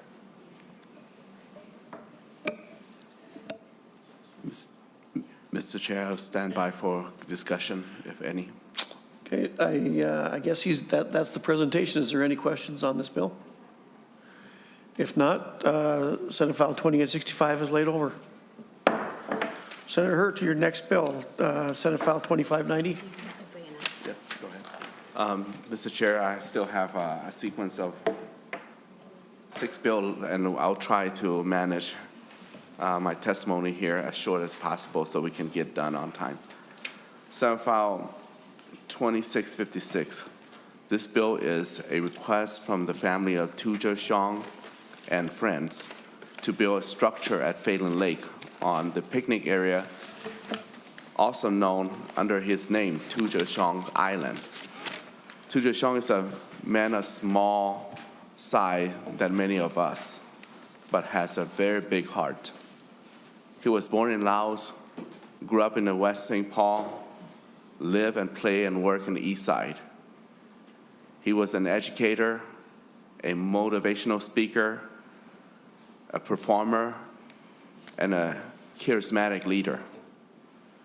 He impacted the lives of many people across this country, both young and old, and volunteered his time fighting for fairness, equality, social justice for Hmong Americans across the United States. On the satirical performance side, Tou Ger puts on many characters to earn money. His characters include James Brown, Elvis Presley, Michael Jackson, Prince, Austin Powers, Manny Pacquiao. Many of this character was displayed on posters, billboards, and Trinitron screen at State Fair and also at the U.S. Bank Stadium with the Vikings. Unfortunately, Tou Ger Xiong was murdered in 2022 while vacationing in Colombia. His work and legacy will not be forgotten and will continue to inspire us with years ahead. So with me here, I have Mr. Andrew Rodriguez from the City of St. Paul, Director of Park and Rec, to testify. Thank you, Senator and committee members. My name is Andy Rodriguez. I am proud to oversee the park system within the City of St. Paul, a system that is top 3 recognized within the country. St. Paul is rich in storytelling, home to figures like F. Scott Fitzgerald, Suni Lee, Charles Schultz, our 4 Major League Baseball Hall of Famers. These stories are reflected in the public art within our park system, helping to shape our collective identity. Public art, especially in our parks, is a powerful educational tool, teaching visitors about the leaders, history, culture, and social issues that have played a crucial role in shaping our city. One such leader is Tou Ger Xiong. He played a pivotal role in educating and promoting Hmong culture, traditions, and the resilience of the Hmong community. His work has made an enduring impact, helping the broader population of St. Paul understand and appreciate Hmong culture's richness, and as a result, his contributions have significantly strengthened our city's diversity. Public art in our parks can amplify these kinds of stories and contributions. It does more than beautify spaces. It serves as a bridge between generations and communities. Tou Ger Xiong's legacy is a powerful example of how public art can make cultural stories visible and meaningful. His efforts to elevate the Hmong community's history have ensured that the voices of Hmong Americans are heard and celebrated within our city's broader cultural narrative. By installing public art that honors figures like Xiong, we can ensure that future generations will learn about and continue to honor these important legacies and integrate them into the broader historical context of the city. We appreciate your support and thank you. Mr. Chair, member of the committee, my name is Mo Chang. I'm the president of Mo's Tropical Hotel located in St. Paul, and I was a former principal and superintendent of the Community School of Excellence located in St. Paul. I had the pleasure of knowing Tou Ger for the last 25 years. During those years, I had the opportunity to work with Tou Ger at the school level and community level. I found Tou Ger to be one of the most impacted and make the huge difference in the lives of our students, youth, family, in his role as a mentor, counselor, youth advocates, cultural specialist, and leaders. He was caring, inspiring, loving, always put students first. He was able to reach students in a deeper level that builds trust, relationship, and create a sense of belonging, and instill confidence and motivation in our students. I observed many occasions where Tou Ger saved lives by talking to students, by counseling students who are in suicidal mode. He was able to lift them, and he was able to ease their worries and fears and give them a reason to live. Other time I observed Tou Ger will deal with students who are in the end of the road, who are ready to be a dropout student. But through his counseling, his relationship, he was able to provide them with the emotional support and education support to keep them in school. Many people see Tou Ger as the king of the Hmong community. He is the greatest hero of our time. Next to General Vang Pao, he is the next king of the Hmong community. He has done so much for our community through many of the roles that he carried. And we are so honored to know him. When the student learned that he passed away, many cry. Parents, students come together and honor him because he is the greatest hero of our time.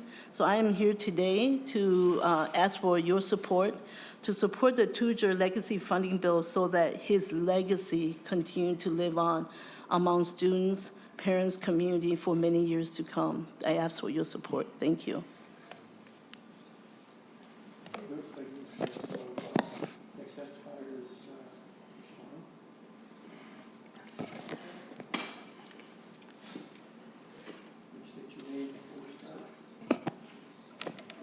Okay, my name is Mo Lai, spelled Moslais. My name is Mo Lai Xiong.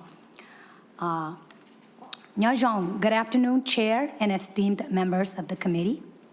I am one of Tou Ger's 10 siblings. We come before you to ask for your support to ensure that my brother, Tou Ger, his legacy will live on. Tou Ger was a lifelong Minnesotan, a nationally recognized storyteller, an activist, and a beloved leader in the Hmong American and broader Minnesota community. Tou Ger used his life experiences, humor, storytelling, and heart to bring people together, to challenge injustice, and to uplift the voices of those who are often unheard. His spirit inspired me, his sister, to be the Hmong dual language teacher that I am today, where every day I get to teach students to be proud of their language and their culture. I know it wasn't easy growing up, being Hmong and being proud of who I was. I am so fortunate. As Tou Ger's sister, I saw the joy, the passion, and the courage he brought into everything he did. Tou Ger created a space in the schools for us to explore, learning, and to dream. Tou Ger made our houses full of laughter and hope. Tou Ger made wearing Hmong clothes cool.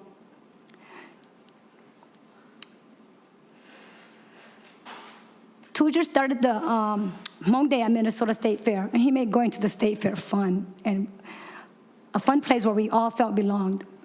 Tou Ger just made Minnesota a more beautiful place and state, a better place and a place called home for so many diverse communities. Please support the Tou Ger Xiong Legacy Funding Bill. Our family has committed $20,000 as a startup seed for this project, but with your support, this bill will fund a statue and memorial wall to be built by local artists on the Tou Ger Xiong Island. This would be a community space where Minnesotans, visitors from out of states, and all over the world to come together, to reflect, to be inspired, to educate, to play, to picnic, and to be in community. I hope you will join us in making this possible. I would like to leave you with one of Tou Ger's quotes about our beautiful Minnesota state. It's all of our stories. We are what makes America a little more spicy, a little more colorful. We are America's best kept secret. Thank you for your support. Watch out. Thank you for your testimony. Are there any questions? Comments? If not, Senator Herr, if you want to do closing.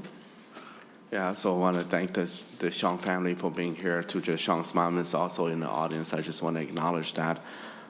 Tou Ger Xiong is an example of Hmong American determination and at the same time contributing fully to the growth of the society. So having the memorial is even though it has Tou Ger there, but it signifies the example for all of us. So, and our children in the future who will be full-fledged, born and raised in America. So I ask for your support of this bill. Thank you. And with that, Senate File 2656 is laid over. And Senator Herr, we kind of got off the list, so you're going to have to tell me which bill you want to do next. Okay. All right. Next will be the United Hmong Family Appropriation, Senate File 2590. Okay, thank you, Senator, to your bill. Yep.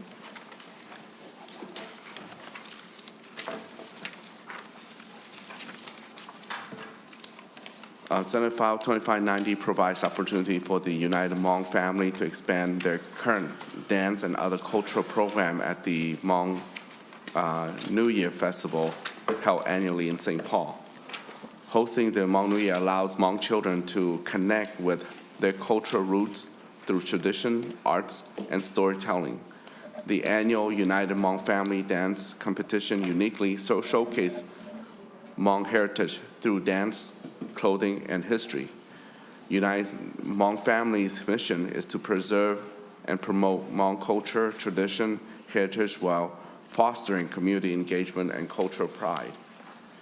The Hmong New Year is the only holiday that is formally celebrated each year, and Minnesota will be hosting the 45th celebration this year.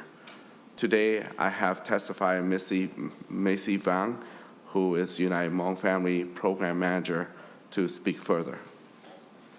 Thank you, Chair, Vice Chair, and members of the committee for the opportunity to testify today. We appreciate Chair Fong He for his continued support in introducing this bill for a great event held in St. Paul. I'm Macy, the program manager for the United Hmong Family, who hosts 2 unique events in the city of St. Paul, the state of Minnesota, and in the nation. The Hmong community first arrived in Minnesota in the late 1970s. Since then, we've become doctors, lawyers, teachers, public servants, and even Olympic gold medalists. As we adapt to the American lifestyle, we notice how the community started to lose its identity of what it meant to be Hmong American. This is evident in that many Hmong children cannot speak or write in Hmong, understand Hmong cultural tradition, and Hmong arts. The United Hmong Family became an official non-profit in 2017 and tackles this issue by continuing to host the Hmong New Year that has been held in Minnesota for 44 years. We don't have an official holiday except for the Hmong New Year, where we come together to celebrate the end of the harvest season and honor our ancestors with music and dance. We believe that hosting the Hmong New Year provides children an opportunity to learn about Hmong culture and Hmong roots. Most specifically, UHF hosts an annual dance competition. Now, this dance competition is unique to the Hmong community and encourages Hmong arts in the form of dance, clothing, and storytelling of Hmong history. As our events continues to grow, we are requesting $350,000 from the legacy budget to assist with funding for the Minnesota Hmong New Year to grow the competition and offer additional programs for our annual cultural celebration. With the expansion of our programs, we sold out 106 vendor spots, had 49 dance groups, and welcomed over 31,000 attendees into the St. Paul River Center. As you can see, the Hmong New Year has grown to be part of Minnesota's history. Although we are asking for support from the legislator, I want to share with you that we also have support from our community. With a strong interest in preserving and celebrating the Hmong culture with great cultural significance and hope to receive support from local corporations that have demonstrated a long-term commitment to the cultural needs of the community, who supports our goal of celebrating Hmong culture here in St. Paul, Minnesota. Thank you for the opportunity to allow me to testify today. I respectfully request the committee's support for including this request in the omnibus bill.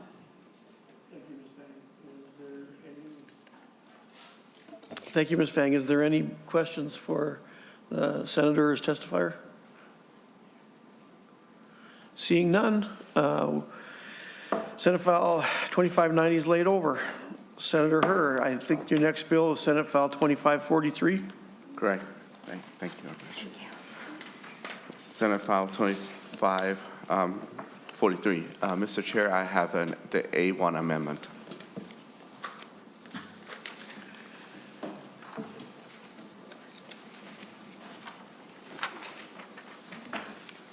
And while the amendment come around, I can talk a little bit about Sing Kam Lao.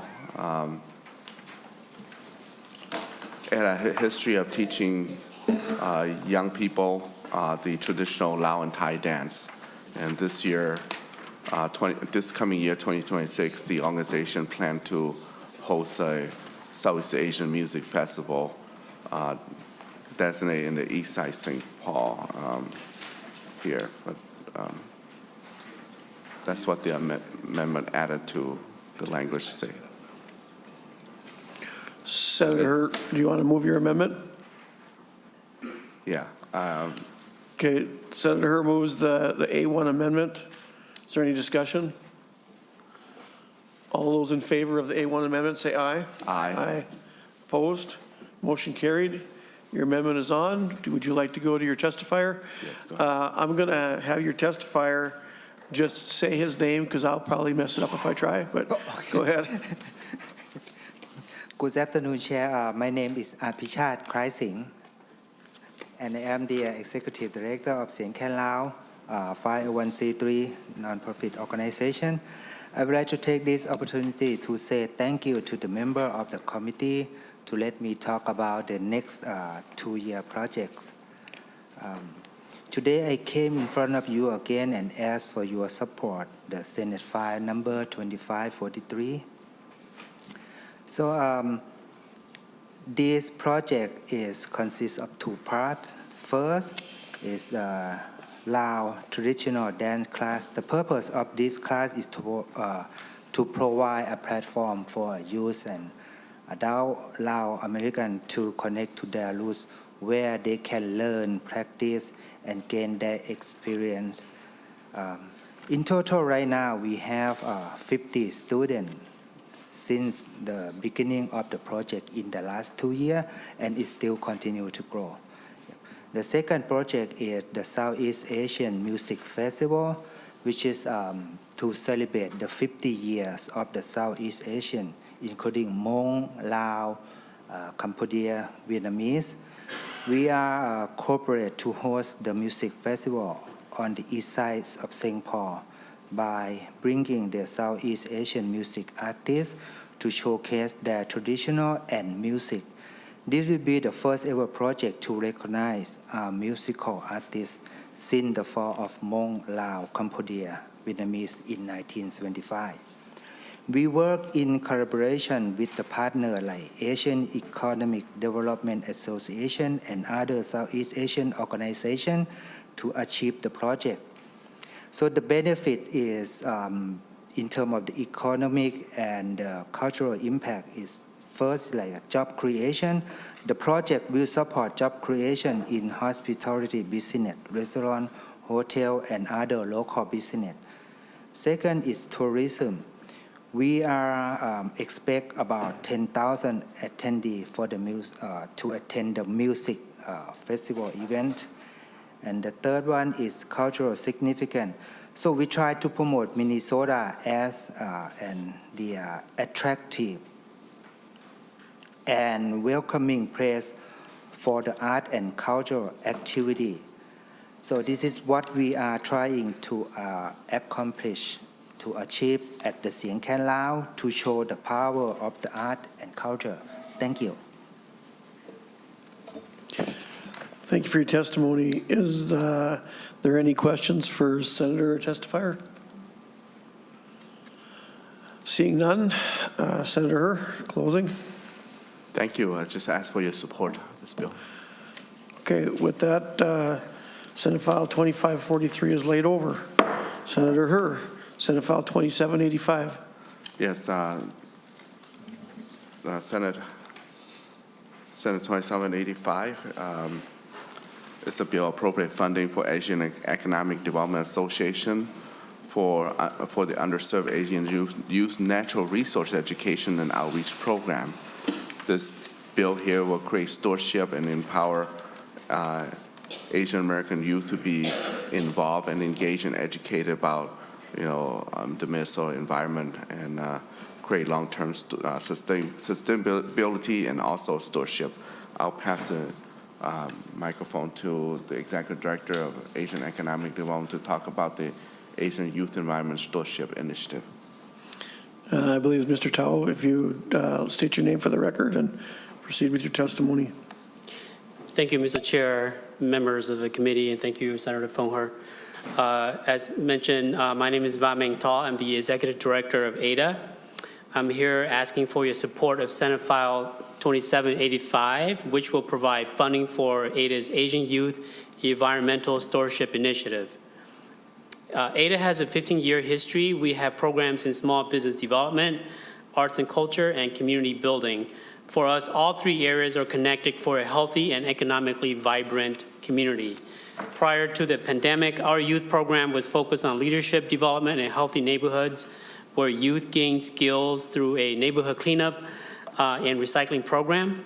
The youth map the Little Mekong District, which is a half-mile stretch of University Avenue over there on Western.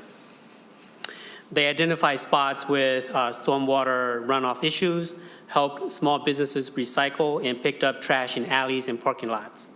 They learn about what makes a community a healthy living space.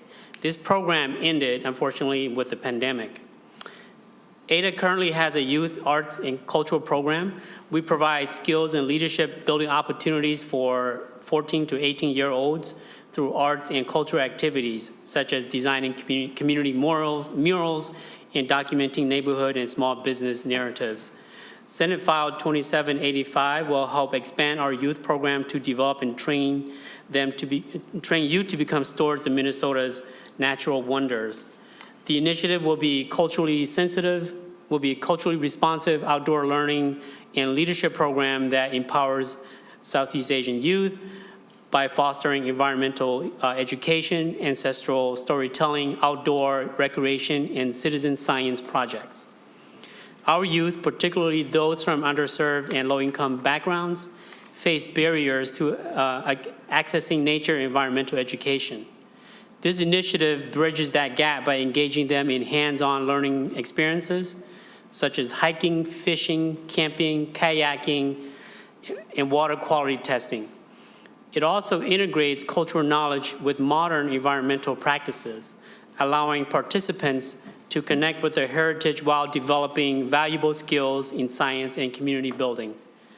By investing in this program, we are not only equipping youth with knowledge of environmental stewardship, but also fostering leadership, communication, and career readiness, hopefully in the environmental and natural resource stewardship sector. Additionally, our initiative benefits small businesses by providing multilingual sustainability resources and technical assistance to implement environmentally friendly practices. It strengthens our communities by promoting intergenerational appreciation and learning about preservation of Minnesota's natural resources. Your support for this initiative will help ensure that underserved communities gain access to environmental education and stewardship opportunities. It will contribute to healthier local ecosystems and more sustainable behaviors in all Minnesotans.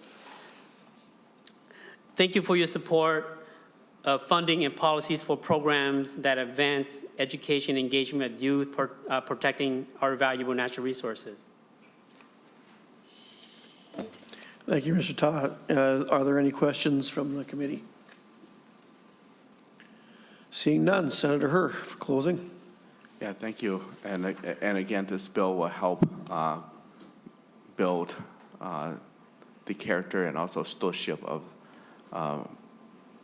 Asian American youth for the environment in our state. So I ask for your support. Thank you, Senator Herr. So with that, Senate File 2785 is laid over. Senator Herr, your last bill, Senate File 1763. Thank you, Mr. Chair. And this bill here is a chair initiative, and I thought I'd leave with the very last part here, hoping that we will have time to present it thoroughly as we had aimed for. Every winter, I look out the window or walk around Lake Phalen, and it's quite empty. And I can imagine about 50 or even 20 years ago, winter at Lake Phalen was more lively. There were more activity.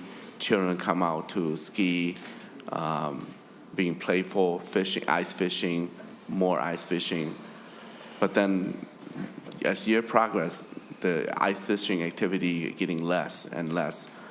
And I thought back, well, 50, 100 years ago, there used to be a festival here. The original Winter Carnival, or the original ice castle in Minnesota or in St. Paul began here at Lake Phalen. And it sat at the earlier testimony about Tou Ger Xiong Island. The ice castle sat on top of Tou Ger Xiong Island. And I thought it's worthwhile to bring the ice castle and other ice activity back to the east side and make east side a destination point during winter time. So I talked to the city of St. Paul, and they thought about this is a great idea. And so this is how it began. It led us to this point. And I think it will also have an economic generator to this project, as well as arts and culture that maintain the winter festival tradition, as well as build on the demographic of people that's there now, who are more from tropical country than winter. And I think that's probably one disconnect that we have coming to a more colder climate. Then if there's no activity outside of the lake, then you limit it.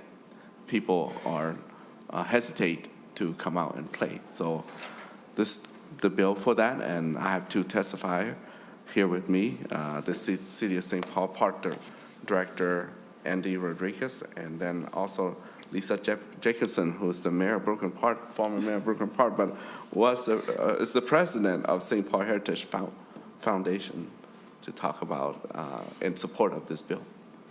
Thank you, Senator, and committee members. Andy Rodriguez, Park Director with the City of St. Paul. You know, a key priority for us that makes our park system and city so exceptional is our strong partnerships that significantly enhance the programs and events throughout our community. For decades, one of our strongest partners has been the St. Paul Festival and Heritage Foundation, particularly through their iconic annual Winter Carnival celebration, which is approaching its 140th anniversary. I can think of no better way to celebrate this historic milestone than by bringing back an ice castle and winter activities to Phalen Regional Park. As the Senator mentioned, Phalen Regional Park holds a special place in Winter Carnival history. It last hosted an ice castle during the event's 100th anniversary in 1986. At that time, it became home to the tallest ice castle ever built, reaching an impressive 128 feet high, constructed from over 10,000 ice blocks harvested right from the lake of Phalen Regional Park. Today, Phalen is ripe for winter activity, as the regional park space needs a winter resurgence that all our community can enjoy. By bringing an ice castle back to Phalen along with winter activity, we would continue a cherished tradition and create an opportunity to welcome both longtime residents and visitors to a vibrant, accessible, and exciting winter celebration. Thank you for your time and consideration. Thank you. And Ms. Jacobson? Yes. Thank you for the opportunity to be here with you today. My name is Lisa Jacobson. I am the president and CEO of the St. Paul Festival and Heritage Foundation. We are the proud producers of the St. Paul Winter Carnival, the oldest winter festival in the country, dating back to 1886. Our mission is to foster a sense of community, pride, belonging, and connectedness by celebrating St. Paul's unique history and our emerging heritage through fun and educational experiences. We produce over 50 events each year over the 10 days of the Winter Carnival with only 2 staff members and many volunteers. We rely on sponsors, fundraisers, charitable gaming, and our members to support our activities financially, as we keep many of the events free or low cost with free transportation through a partnership with Metro Transit. We work hard to remove barriers for all to find their place at the St. Paul Winter Carnival, so they can build memories in the snow, seeing beautiful works of art carved out of ice and snow, attending parades, celebrating our community in so many ways, from Rondo Night to the world's largest jigsaw puzzle competition. You may not know that we do that, but we do, to Around the World in a Day for kids, seniors, and families. There truly is something for everyone, and everyone is welcome. The economic impact of our festival with hotels, restaurants, and retail is immeasurable. We currently hold events at Rice Park, the Landmark Center, the Union Depot, Hallie Q. Brown, and the Minnesota State Fairgrounds, to name a few.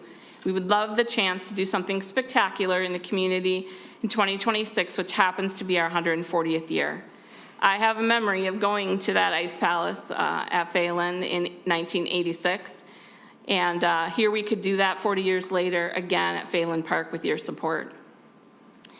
As Andy said, the very first ice palace of the St. Paul Winter Carnival was constructed in February of 1886 with more than 35,000 blocks of ice. Over the years, the St. Paul Winter Carnival has built 36 ice palaces, and Lake Phalen has played a key role in both the development of those palaces and the Winter Carnival as a whole. In 2026, Phalen Park could be home to many Winter Carnival events with your support. We could picture an ice palace with the ice harvested from Lake Phalen itself, as we have done before, local entertainment from singers to ethnic dancers. We could move our annual 5, 10, and 15K run to Phalen. We could do activities in the snow such as cross-country skiing and fat tire biking, to local diverse food trucks and bonfires. Winter events are what we do, and we welcome an opportunity to bring us all together to celebrate winter bigger and better than ever. And without your support, this expansion may not become a reality at Lake Phalen. I stand for any questions. Thank you so much. Is there any questions for Senator or the testifier? I have one. It's an open appropriation, and if I missed it, do you have any idea what's going to be plugged in there, or are you just hoping to get what's left over, if there is any? Senator Green and Chair Green, I'm going to take the letter. Whatever is left will be inserted into that amount. Okay. That block there. Well, then, Senator, any closing comments? Well, I just want to add that, you know, like the amount of time that the ice castle is built many times are at Lake Phalen. When it's outside Lake Phalen, the ice block are still, you know, harvested from Lake Phalen to wherever the ice castle is. And sometimes we think that the ice castle is more Nordic culture. I did a little research that, you know, it actually spawned from native culture as well. And now we're in the east side, there's predominantly mixed culture right now, and we need to at the same time have fun during our winter month, you know. And one thing that this bill will do is to generate economic growth as well as promoting arts and culture. But one thing on the fun side, I want to say that one quote that the king is back, and the king is in the east side St. Paul. King Boris actually is our former senator, my predecessor, Senator John Harrington. He is King Boris 88. So since the king is back to the east side St. Paul, it's fitting that we should build castle for the king as well through ice. So thank you very much, and ask for your support. Okay, with that, Senate File 1763 is laid over, and unfortunately, we are out of time, so we're adjourned.